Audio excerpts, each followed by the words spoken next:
Hello, welcome back. It's Sarah from Roadworthy. The weather is terrible outside, and I've got this very tropical outfit, and I thought, oh, I'll film in here because I'll match. So I didn't have a video last week because we were off at the Columbia Gorge. So I will insert some footage here for you to see.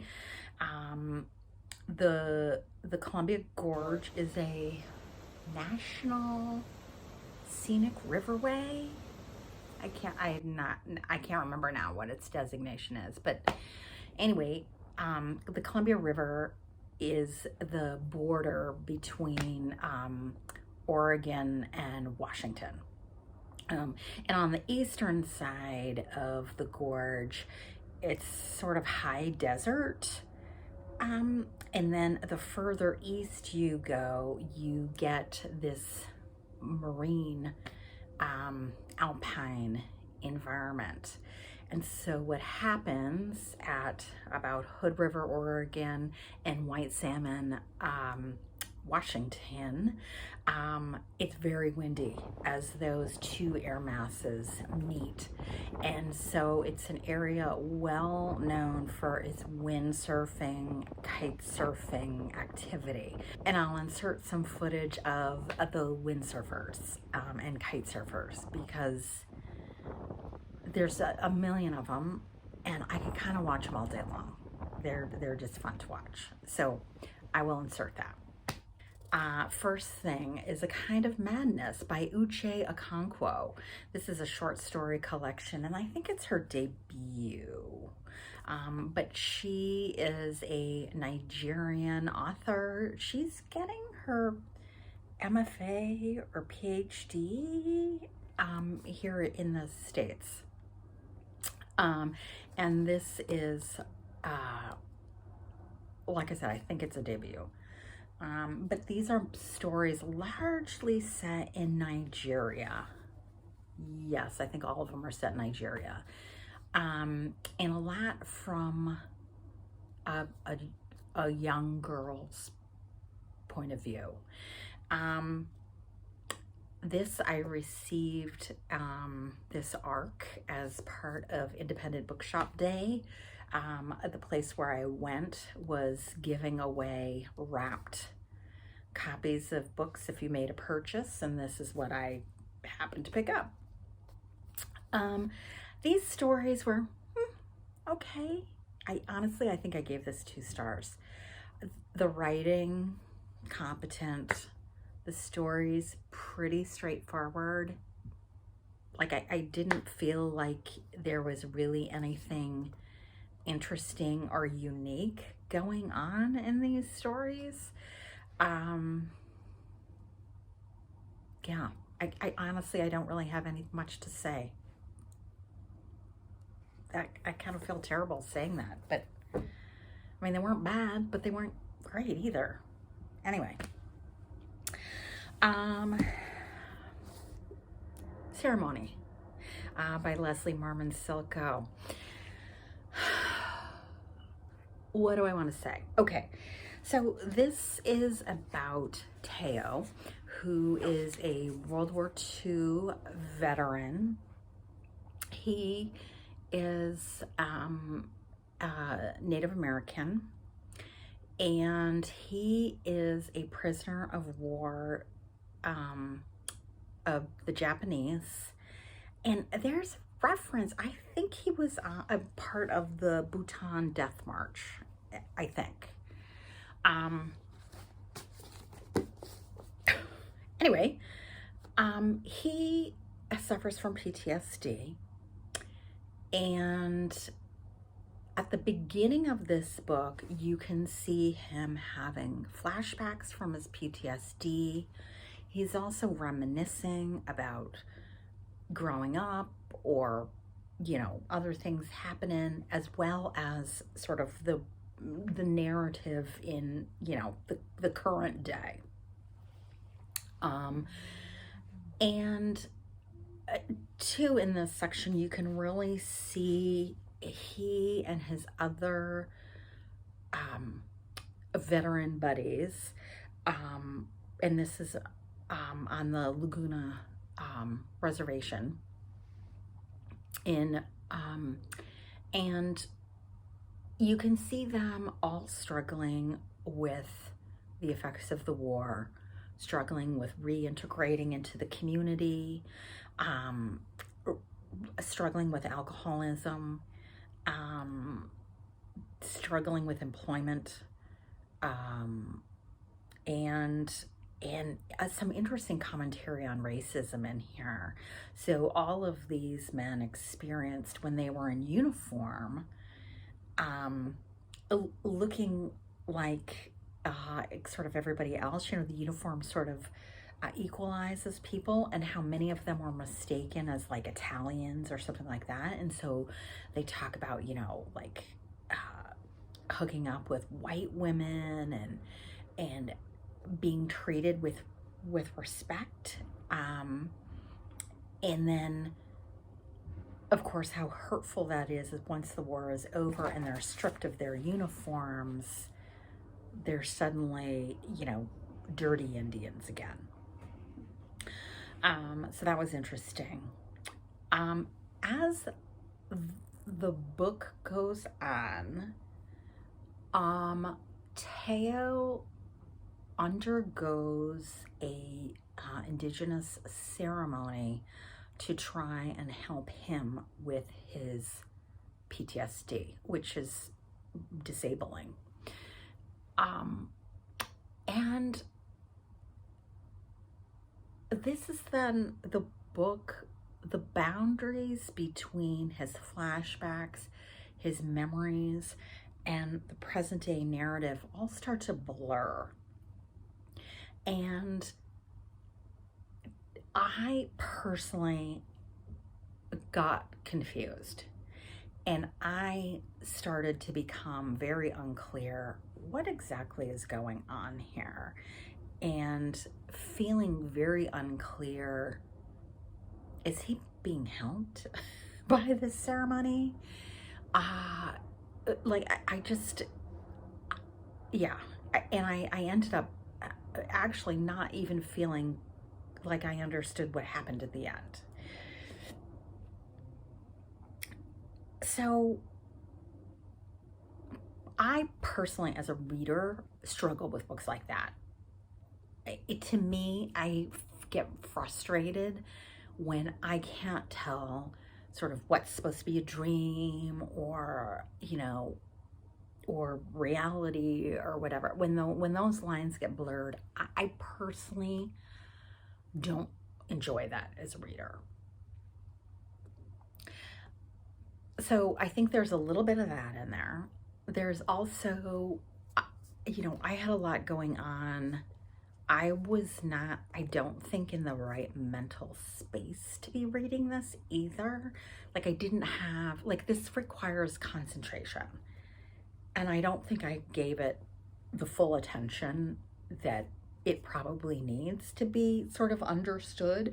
And it's entirely possible that there were sort of hints and clues that Silko was dropping that I just missed as a reader. So I didn't particularly enjoy this experience, but I could tell what Silko was doing was interesting. So this is one of those books where you sort of admire but don't really enjoy. And so I never quite know what to do with a star rating on these kinds of books. Am I rating it on sort of the level of craft, or am I rating it on my level of enjoyment? Because those are two different things. And I sort of never quite know what to do. So I think this deserves a reread from me. But I also think this is a book that would really benefit from a group read or a buddy read, to really work through together. I think what is going on, and what is flashback, hallucination, dream, and what is real. Yeah, I think that's kind of what I want to say about this. So this was, I feel like I'm giving it a mixed bag, and it doesn't deserve that. But again, I think it was also one of those cases of wrong book at the wrong time, kind of a deal. So yeah. And then as part of Gray and May, I finished one of the group reads, The Collected Schizophrenias. This is a group of essays from Esme, Weijun, Wang. And I've had this on my TBR forever. So glad that the group voted for this one as a group read. I enjoyed the beginning of this collection more than the end. Wang is a great writer, and she herself suffers from schizoaffective disorder. And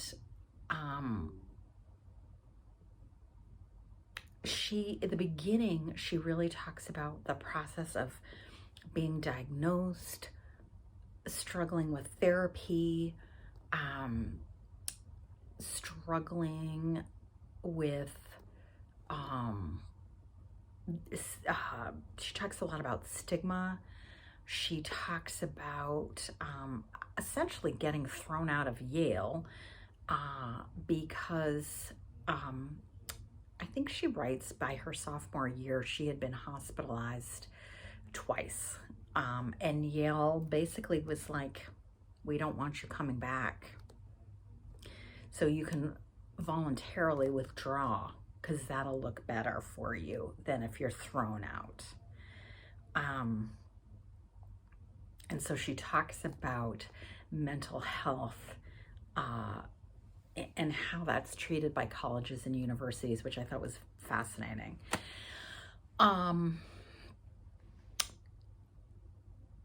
Yeah, so I think, and so the later essays, she starts to go into,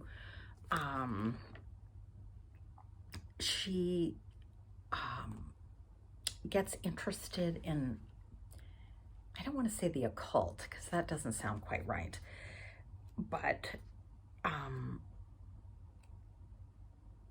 she gets interested in tarot. She talks about, liminal spaces, which is very interesting to be reading at the same time as this book, because in sort of, I guess, occult circles, one way to look at hallucinations and psychosis is you have a thin wall, right, between worlds,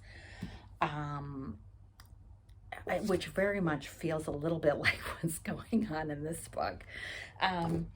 But she sort of is studying this as a way to sort of come to terms with some of her psychotic episodes, and a way to try and understand if there's value or lessons to be gleaned from these psychotic experiences. She's married, and so she talks about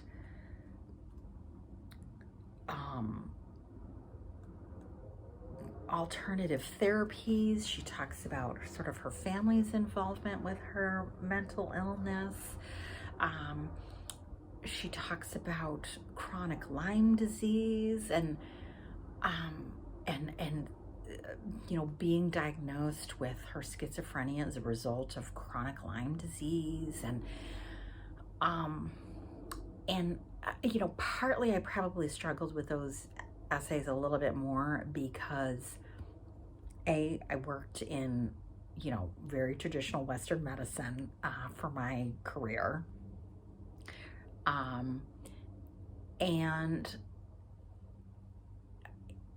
I think, I guess what I pulled away from some of these later essays was just how much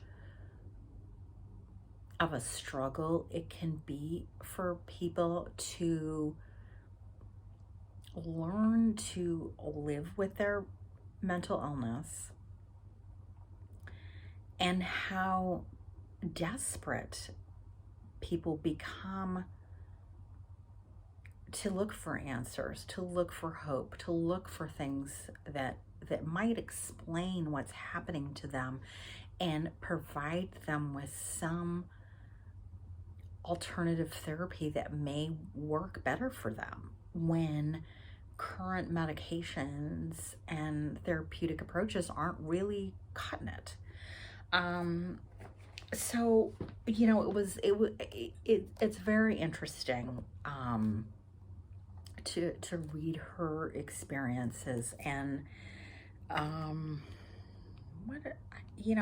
don't have a sense of how old she is or how long she's had this, but anyway, it's interesting, and definitely I think this is an important collection, and a great way to help people perhaps better understand what people with some sort of schizophrenia diagnosis, what one might experience with that. So I read this as part of Mental Health May, as well as, of course, Gray and May. All right, one more thing that I read, I forgot. I listened to Abundance by Jakob Guanzon. And I listened to this on audio also as part of Gray and May. This is a little bit of a heartbreaker. This is about a man, Henry, and you sort of get his current day timeline, caring for his young son, Junior, who's I think 7, something like that. And then you also get him relating incidents in his past when he was about 7 with his father.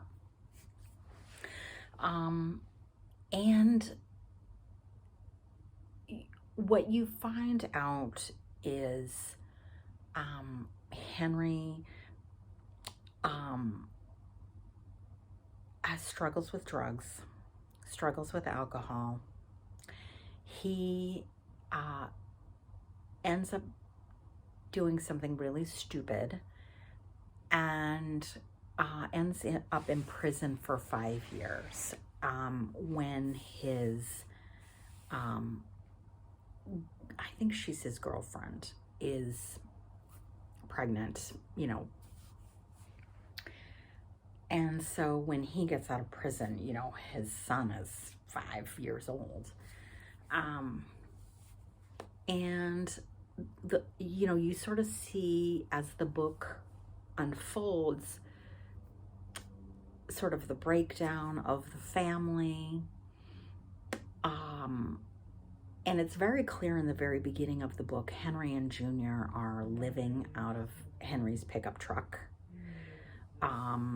It opens with Junior's birthday and Henry struggling to celebrate the birthday and make it a special event. And what Guanzon does is every chapter, and this is commented a lot in Goodreads, every chapter is titled with a dollar amount of how much money Henry has. And it's just, it's heartbreaking. It's hard, and it just really illustrates how hard it is to be poor. We don't like poor people in this country.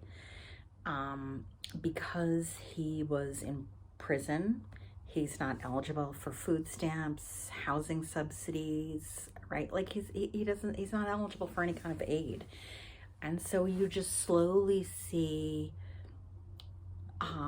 as one sort of unexpected event occurs after another, they just, the resources that they have to absorb it and deal with it just shrink and shrink and shrink until there's nothing.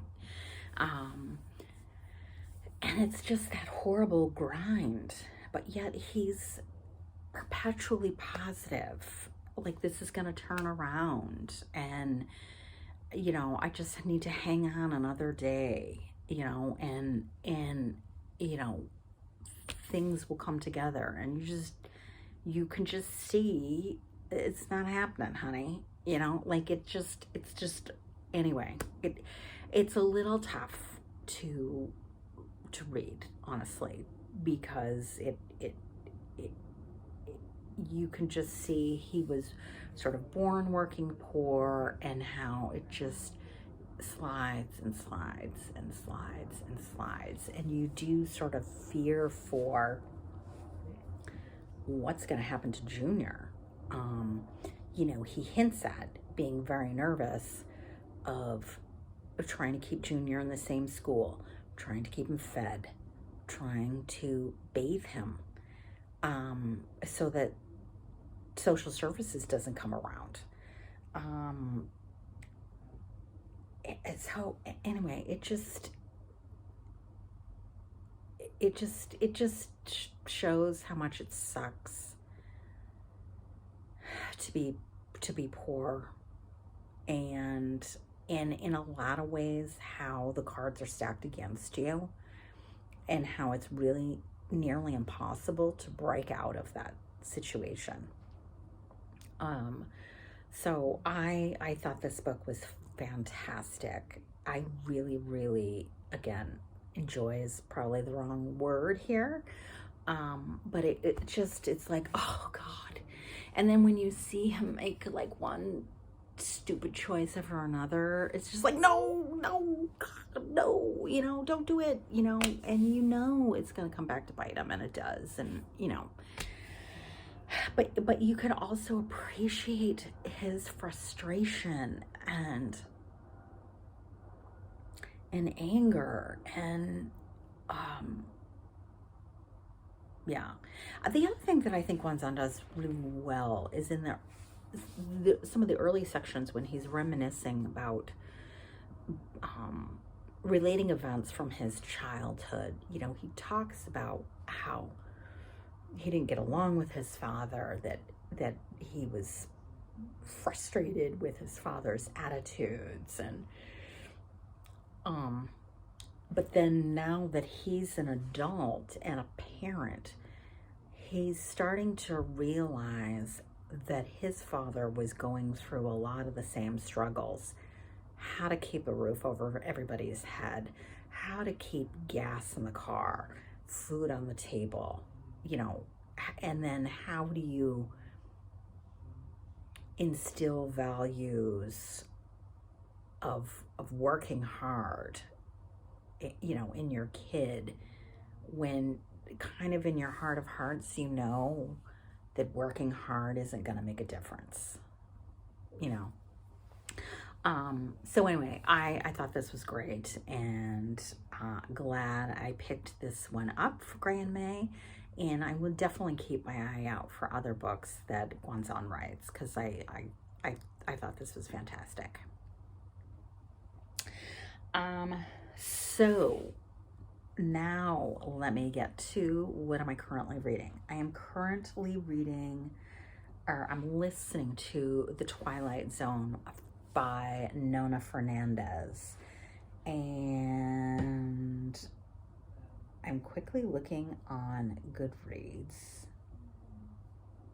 and I am not seeing who translated this.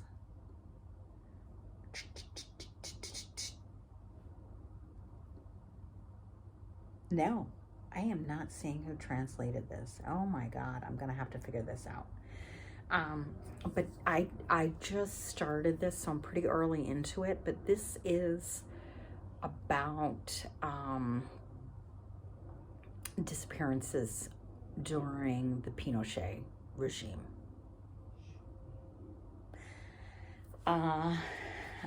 So that's sort of, you know, real life horror. And then I'm also reading American Elsewhere by Robert Jackson Bennett. And this is horror genre. This is a gift from my friend Val that she gave me. She and I,